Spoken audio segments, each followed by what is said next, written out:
In this episode, I talk with Anna, a psychologist, about a course she runs for women who are pregnant, considering having a child, or are already mothers. The course has provided relief to many participants, offering a safe space for open discussion among understanding and non-judgmental individuals. Anna emphasizes topics such as building networks, social groups, resilience, self-leadership, and maintaining positive mindsets, acknowledging that pregnancy and motherhood are not always easy or pleasant. The role of women in society is crucial, whether they choose motherhood or not. Embracing support networks like those Anna creates can be vital for prospective and young mothers.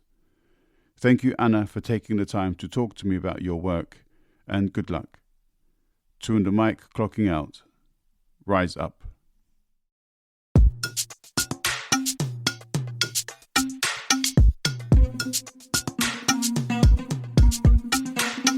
Dung weche pek kod welo mabiro e TwoandaMic. Dung parodit kod jok mawuoye TwoandaMic. Seche tin sud buta wawinji e TwoandaMic. Wola wachokre, wabed piny, bi wawinje, ero chako, momit ndi, podcast makende.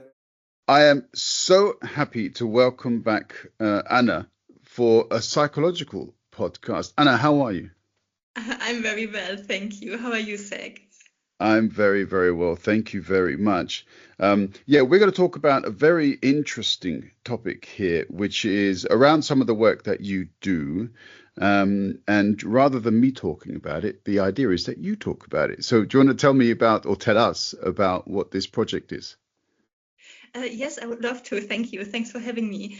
Yeah, so I came up with a course for moms and moms-to-be, which is a psychological preparement for motherhood, as opposed to all the physical preparation courses that are available. I feel like giving birth is one of the most natural things that a woman can do, and more than 50% of women are affected by it or are like experiencing it. And at the same time, there's so much knowledge available from science and also from experience from women. But somehow there's a lot in the dark as well, like about the reality of the experience and how to properly prepare for it. Also to protect oneself against possible mental health problems and problems like isolation or shame, feeling of guilt, and all that comes that's possibly coming up. Yeah, I mean, these are topics that I've become familiar with. Obviously, I speak a lot with women, with feminists, with female activists, and so on. I've often been told about the challenges psychologically of having to deal with the process of pregnancy incorporates significant changes to the body. So physically we can see these changes, but there are also lots of sort of hidden changes that you don't necessarily see, hormonal, emotional. Then there are other psychological aspects as well. I've often heard, unfortunately, about how unsupportive partners can also be in this process, which further makes it psychologically more challenging. And this perhaps alludes to the social part, which is also within the topics that you include. But if I'm not mistaken, your groups are solely for the participation of mothers. Is that correct? Yes, this is correct for now. I would love to offer a group for couples in the future. But yeah, at the moment, it's solely for the moms because it's focusing on self-leadership and on preparing yourself as good as you can and to anticipate some problems that most probably will come up, like psychologically, and some challenges. That's also, for example, regarding passing on certain patterns to your children that you may not want to pass on, and to get to know yourself better and to also take agency around your decisions. So for a lot of moms, it's very confusing because there are so many expectations and different opinions from the outside, so it's easy to lose the own inner voice. So part of the concept is to really foster the connection to the own heart and the self-leadership, own values, like really go through different topics of self-reflection to really find your own standing as a mother. Then the partner comes in, and I would love to include them later. But yeah, as you said, like, so an unsupportive partner is actually has a more negative effect on mental health and resilience than being a single mom. This is one fact. And also, to have like the support of a partner, it's a bit of a two-way thing. Like the mother or yourself has to be ready to be able to give responsibility away, but the other end also really have to take the responsibility, not only quickly do a task without taking on the whole responsibility, but really give you the feeling that you can also give away the mental load and the responsibility that comes with the task. Yeah, and you're currently doing a course in German. So would that be an identical course with regards to the content? It's almost identical. Yeah, it's. I would say it's similar. It's not quite identical. The English course that I'm doing has a bit of a slightly different content. So it's focusing a bit more on the mindset also and on the growth mindset. Yeah, whereas the German group is one that is diving very deep and is also like a long-term group, so that will persist over more than 6 weeks. And the English group is focusing a little bit more on personality development. And can you tell me a bit about the atmosphere? Obviously, whenever a new group comes together and people don't know one another, it's a bit maybe difficult and so on. But how quickly did these women find their feet, find their voice within the group? We are still quite freshly started, but it's also like a kind of a... so it's a bit like there's a kind of a thirst for these topics because they are usually not shared in everyday life, even though they are so important, because you don't know, like, are other people feeling the same? Am I right? Am I wrong? So these highly relevant topics don't have space. So now these women coming together in a space where they can share this and tend to them is very relieving. Yeah, so that was quite quick that we dive into deep topics. And rather than being, from my part, critical that there is no such, or there are very few opportunities in groups like yours, obviously we should compliment the fact that you are providing this opportunity for women to come together to talk in this inviting, open, warm, embracing space that you create. It's important, is it not, within an open society to try to remove these topics from the list of taboos and to open them up so that people can really address kind of like the fears that, oh my God, I'm the only person that feels like this and so on. Whereas in reality, what you're saying is that's not the case. Lots of people feel this way. Yeah, yes, absolutely. So besides my work with teenagers at the Red Cross, where I also was in touch with a lot of parents, but so before bringing the group to life, I was interviewing a lot of different moms to capture their experience and to learn from them, and also to learn what they have missed maybe, or what would have been helpful. And everybody has this thing that they think they may not be 100% right, or other people do it better, or other people struggle less. So for everybody, it's a very many-layered experience, and nobody experiences it as solely positive, but everybody feels guilty about it. So it's really important to make this normal and not pretend that there's another reality. But to engage with the experience as it is. I remember having a student years and years ago, and she told me how she couldn't speak with her daughter for the first 6 months that her daughter was alive. So after the daughter turned like 6 months old, then she started to be able to have a relationship with her. Up until that point, it was essentially fulfilling the obligatory tasks of breastfeeding. but she didn't want to have any social or intimate time with her daughter. And it was only after that she was able to bridge that divide, as it were. Is this quite a common occurrence? So postpartum depression is different in different countries, but it's between 10 and 20% of the women. So Okay. the risk is much higher than as compared to normal life phase. And that's why it's so important to take care of protective factors. So one of the factors that are protecting you is, for example, to have like a stable social network and to feel supported, like not only practically, but also to have somebody to talk to who tells you it's normal and you're okay and what's going on, and you can say how you feel and just be in a social network. And that's part of the group. That's what it's providing. And also to be a bit aware of the fact, like, for example, there is also, many people know about postpartum depression, but there's also a thing called antepartum depression, which is before giving birth. And that's also the highest risk factor for postpartum depression. But it's often not detected because it is screening for physical symptoms a lot. So it's mixed up with pregnancy symptoms. But yeah, but this is something to be very aware of, like to know. I mean, pregnancy is a huge transition. So it's normal to have days where you feel depressed or where you are feeling unwell because you're going through a big transition.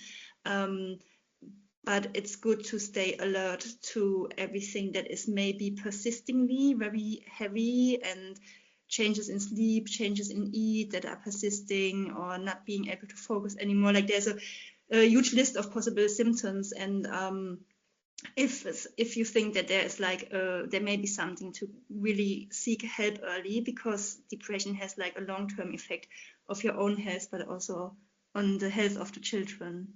And when we were talking beforehand, you raised a topic which for me is extremely important in general with regards to sustainability. But you also mention it here, and you said the word is resilience. How does resilience play a part in the course? Yeah, that's a good question. So resilience is something that is built and is changed. So there is a genetic factor, yes, but also you can be, for example, resilient in one field or not so resilient in a different field, depending on what you have learned yet. And it can also change. And so some skills that we are learning, like self-regulation and different aspects of self-leadership, are also strengthening the connection to your intuition, to your heart. And actually the heart connection is a very important factor in that. So today we know that the brain is not only sending signals to the heart, but the heart is also sending signals to the brain. And the better connected to your heart you are, like the better you are regulating your emotions, you decrease the risk of many diseases, like, for example, also heart attacks. And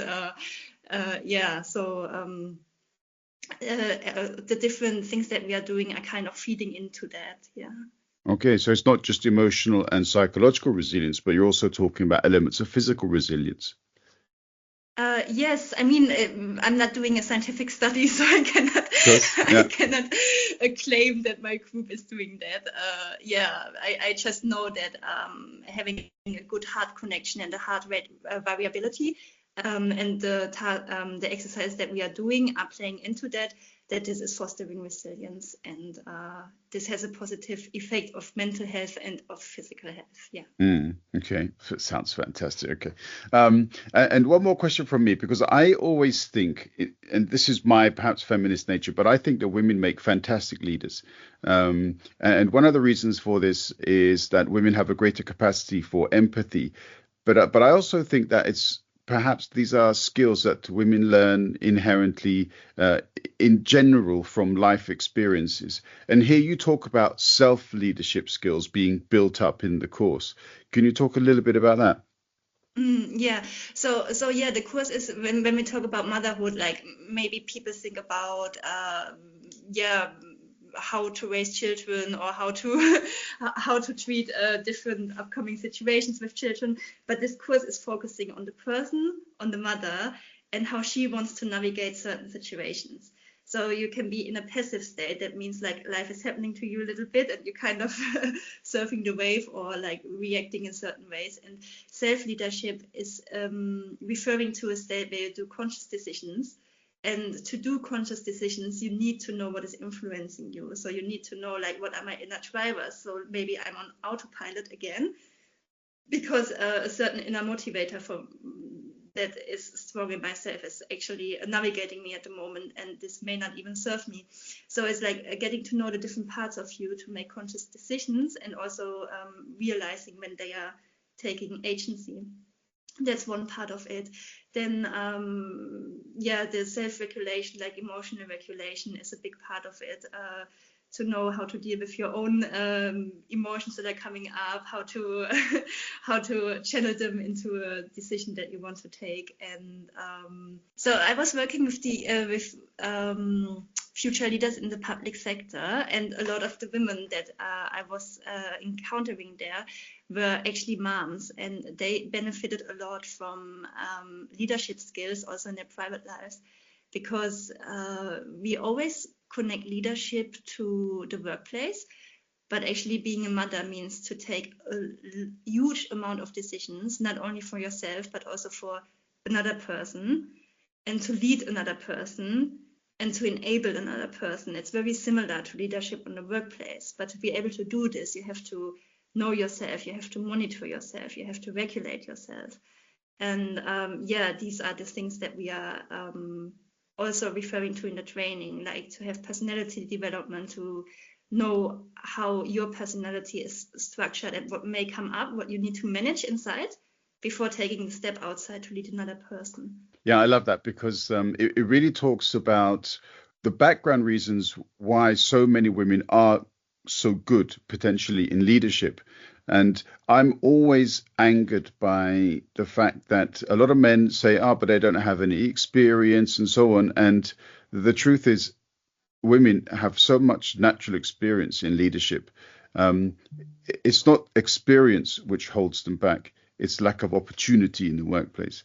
So I'm really happy that you highlight all of these things in the course, because I think it's fundamentally important, because you also talk about society and expectations as well, don't you? Yeah, so we only touch on this briefly because it's so many topics.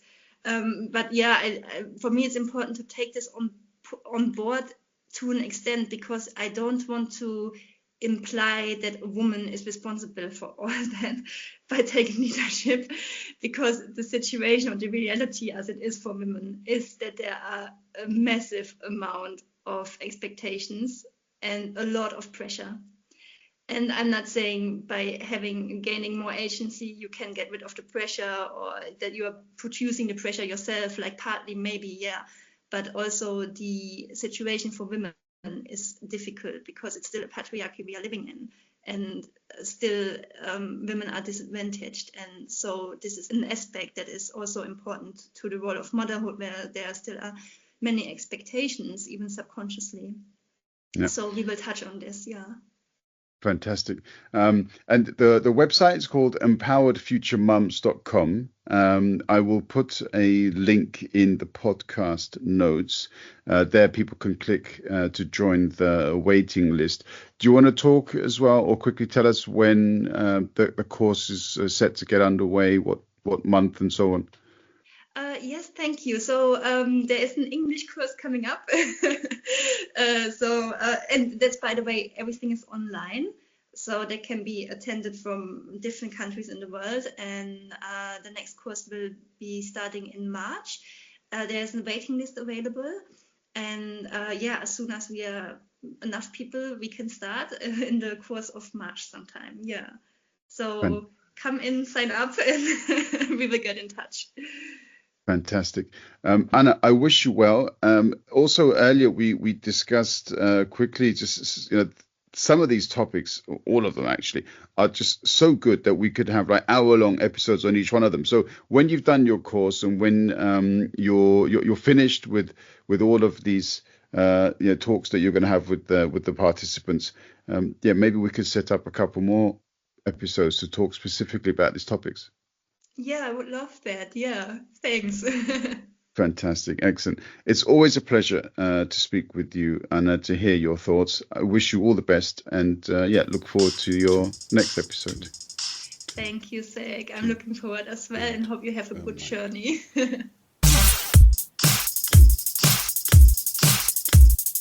Two and a mic.